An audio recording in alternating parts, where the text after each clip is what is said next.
Remember the Goldilocks story? I hope this is the right one that I'm remembering. Where is this the one where the where Goldilocks goes into the finds a house? The three bears are living in the house: Mama Bear, Papa Bear, and Baby Bear.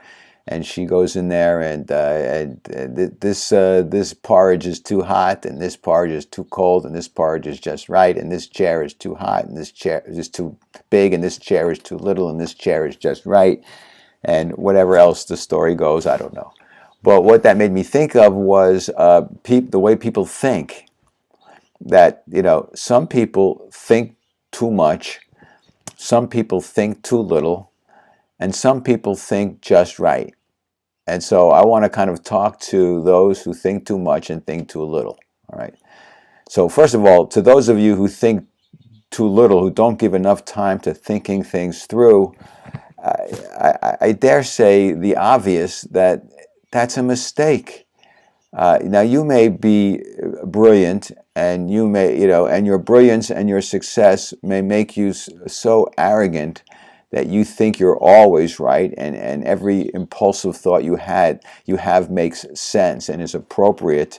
But I disagree. I think that's very unlikely. I think what's more likely is you allow your success and your bravado and your arrogance and your ego to override common sense, and to override something that is reasonable and appropriate, and as opposed to something that might be impulsive and reckless.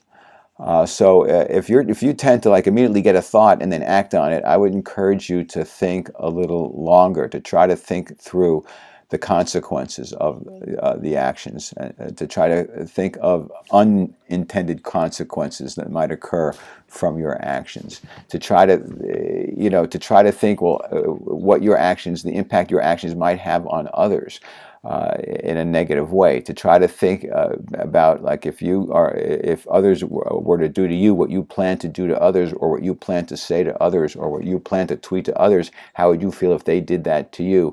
If you don't think and just act on your immediate thought, I believe that's a mistake. I believe you should take some time to think it through, and then if you decide, yeah, that's the right way to go, then okay, go. But you may discover that there are other ways to go, and there are other, more perhaps compromising positions that might have greater outcomes in the long run. So thinking too little is not, in my opinion, a good thing. Now, what about you, those of you who think too much?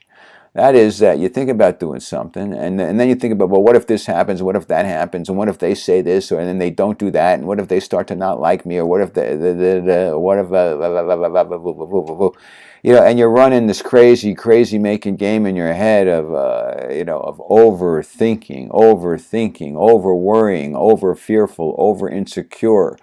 The end result oftentimes is paralysis and immobilization, and you do nothing. And you don't take any action at all because you're overthinking it. Or you may even be overthinking it to the point of not seeing the forest from the trees. You're overthinking it in one way, which and not the right way. So in general, if you are spending a lot of time ruminating and obsessing and thinking about the same thing over and over and over again, you're wasting your time. And most likely you are mobilizing yourself. And most likely you are holding yourself back. And most likely you're afraid to take a stand. But you need to. You need to be bolder. You need to be braver. So if you're thinking too much, bring it down a notch. If you're thinking too little, bring it up a notch.